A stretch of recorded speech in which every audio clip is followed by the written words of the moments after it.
All ass head.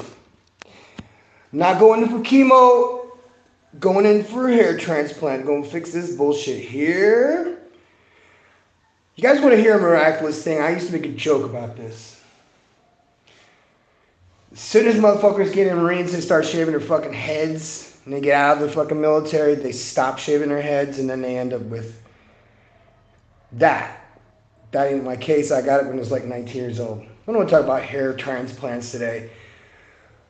Tips for passport bros. Let's talk about tip number one, and this was the number one question that was asked to me via email from another veteran.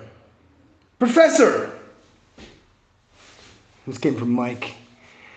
Mike wants to know, what is the easiest passport to get if I want dual citizenship? All right, this is the best tip you're going to get. No one's going to tell you any better. That unless you get married to somebody in Cape Verde, there's islands off the coast of Africa, the Canaries, and things like that. You can get married and you'll have a citizenship the very next day. But let's just say you don't want to get married. You just want a citizenship so you can have a second passport to have the same benefits as a person in that country. And it also may help you travel to countries that require visas for the United States, but don't require visas for this country.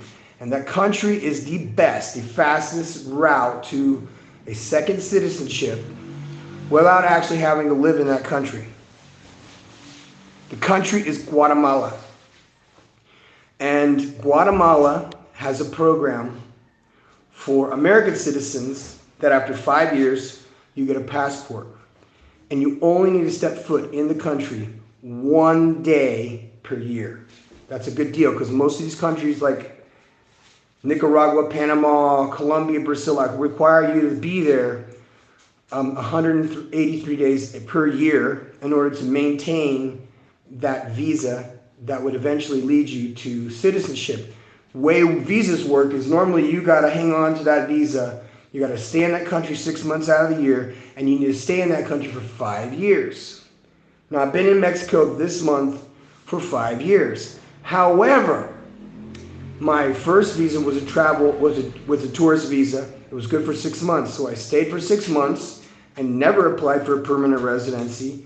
And then when I just did a visa run at 6 months and then came back, and then I started at day one again, which means that that 5 year span, in that 5 year span that I've been here, I've jumped out of the country longer than I've needed to be in order to maintain that 183 days a year to get a passport at the end of 5 years, which I would have a full Mexican citizenship right now if I had done that. But I'm like, Guatemala sounds a hell of a lot better, especially I just want a passport, a second passport.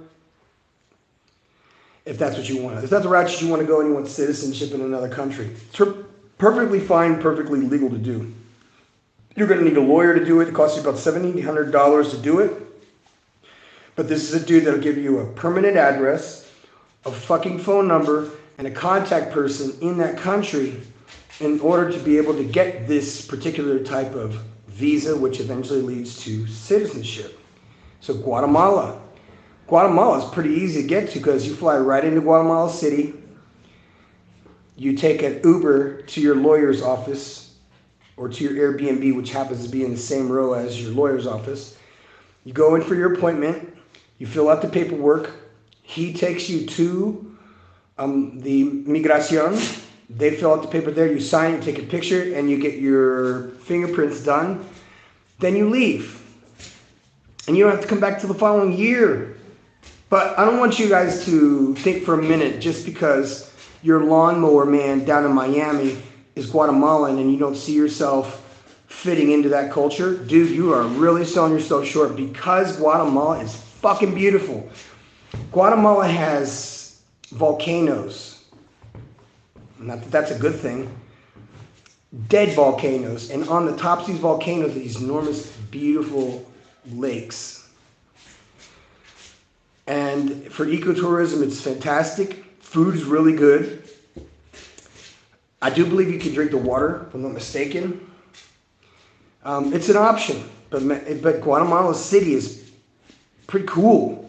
And you would think, no, it's got to be one of these shitty third world countries. Yeah, it is.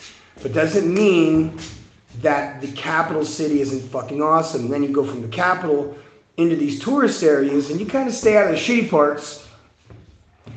But you still go there and have fun, turn around and go back to wherever you came from, and just step off every year until you get that final date where you can finally get a second passport. Anyway, bros, this is my tip for the day. I'm happy that you guys are tuning in and actually listening to me. And thank you for Mike for this question. And I'm out, man. If you guys have any more questions whatsoever, just look me up at Professor Mex. Boom. I'm out.